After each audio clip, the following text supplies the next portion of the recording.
Good morning students. Today we are taking the topic linguistic principles. यानी कि क्या है, भाषा के सिद्धांत. तो फर्स्ट इसमें देखते हैं हम साइकोलॉजिकल प्रिंसिपल ऑफ लैंग्वेज. कहते ये कहा है कि ये भी एक रहस्य है कि बच्चे भाषा को किस प्रकार से सीखते हैं. ऐसा क्या सिस्टम है कि बच्चे क्या हैं भाषा को सीख जाते हैं. जब एक बच्चे का जन्म होता है तो उसे कोई भी भाषा नहीं आती, लेकिन धीरे धीरे क्या है उसको भाषा की नॉलेज हो जाती है. जब बच्चा 3 महीने का होता है, 6 महीने का होता है, 9 महीने का होता है, जैसे जैसे बच्चा क्या है बड़ा होने लगता है तो वो लैंग्वेज को क्या है सीखने लग जाता है. और 2 या 3 वर्ष तक जो बच्चा है 1 या 2 प्रकार की लैंग्वेज को आराम से समझने लग जाता है. उसके बाद जब वो स्कूल में जाता है तो वो उसको सीख भी जाता है. तो नेक्स्ट इसमें हम ले रहे हैं पेवलन और स्किनर ने क्या कहा. पेवलन और जो स्किनर थे ये दोनों व्यवहारवादी मनोवैज्ञानिक थे. इन्होंने कहा जो भाषा को सीखना है वो एक उद्दीपन अनुक्रिया का एक सहवार्य है. इसने एग्जाम्पल दिया है जैसे कि पैटर्न के द्वारा अभ्यास करना और स्मरण के माध्यम से ज्ञान प्राप्त करना. देखो कोई भी पैटर्न बच्चे को दिया जाता है उसके ऊपर बच्चा बार बार अभ्यास करता है और भाषा को सीख जाता है. नेक्स्ट है पियाजे के अनुसार. देखो जो पियाजे था इसने किसके ऊपर बल दिया, ज्ञानात्मक विकास पे.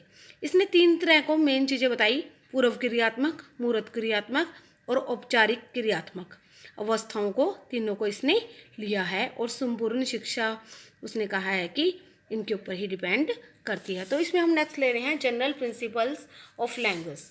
तो फर्स्ट प्रिंसिपल ऑफ इमिटेशन, यानी कि शुरुआत कहाँ से होती है. जो सबसे पहले जो शुरुआत है वो होती है बच्चे के घर से. बच्चे अपने पेरेंट्स से सीखते हैं, फिर वो स्कूल में चले जाते हैं तो अपने क्या है टीचर अपने शिक्षक के से सीखते हैं.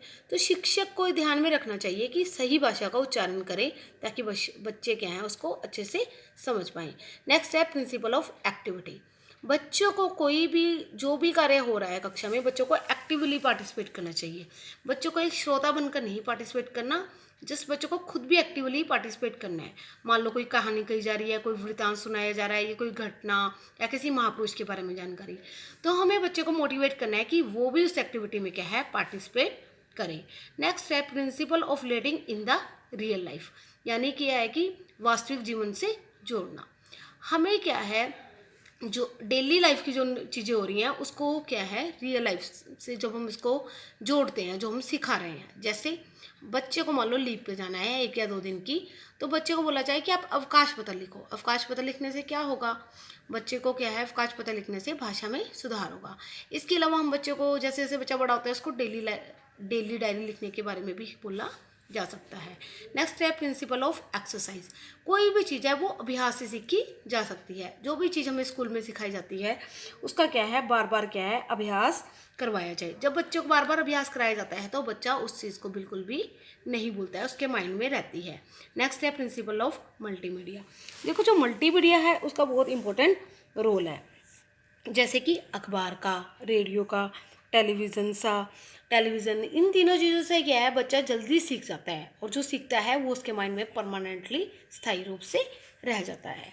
नेक्स्ट है प्रिंसिपल ऑफ कन्वर्सेशन, यानी कि क्या है बच्चे जो है अपने आस पड़ोस से लोग जो बातचीत कर रहे हैं उससे भी जल्दी सीखता है, स्कूल में जो बात हो रही हैं उससे अलग सीखता है. मान लो हम बात करते हैं घर की कि घर में कौन सी लैंग्वेज यूज़ हो रही है. अब हम ले लेते हैं जैसे बॉम्बे जैसे शहर में 4 लैंग्वेज बोली जाती हैं, हिंदी, मराठी, गुजराती, उर्दू. इन बात ये जो हैं बोली जा रही हैं.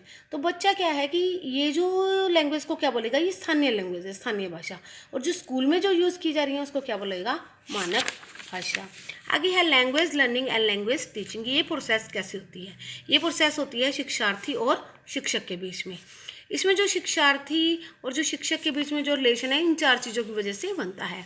फर्स्ट है पाठ्य सामग्री, जो एक टीचर है कौन कौन सी पाठ्य सामग्री का यूज़ कर रहा है. सेकंड है भाषा अधिगम, कौन सी लैंग्वेज किस प्रकार की यूज़ हो रही है.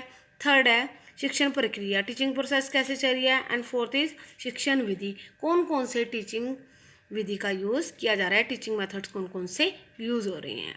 तो ये शिक्षक और शिक्षार्थी के बीच में ये प्रोसेस होती है और आउटपुट आता है. नेक्स्ट है इसमें general principle of teaching language. अगर हम जनरल प्रिंसिपल की बात करें तो फर्स्ट होता है रुचि जागृत करने का सिद्धांत, यानी हमें बच्चों में इंटरेस्ट बनाना है. बच्चों को इंटरेस्ट हो कुछ भी सीखने का। अगर देखो इसमें हम देखते हैं कि एग्जाम्पल ले लेते हैं अकबर और शाहजहाँ का। मान लो बच्चों को हमें शाहजहाँ के बारे में पढ़ाना है बट बच्चे को इंटरेस्ट नहीं है, तो हम इसको बच्चों को ताजमहल से शुरू करेंगे क्योंकि बच्चों को ताजमहल की ज़्यादा नॉलेज है। ताजमहल से लेकर हम उसको क्या है वहाँ शाहजहाँ तक हम उसको पहुँचाएंगे। सेकंड है इसमें प्रेरणा का सिद्धांत। बच्चों को हमेशा मोटिवेट करते रहना चाहिए कुछ भी सिखाने के लिए। जैसे जैसे बच्चे मोटिवेट होंगे वो क्या है जल्दी से हर चीज़ को सीख जाते हैं। मोटिवेशन क्या है इसके अंदर इम्पोर्टेंट रोल निभाती है कुछ भी सीखने में।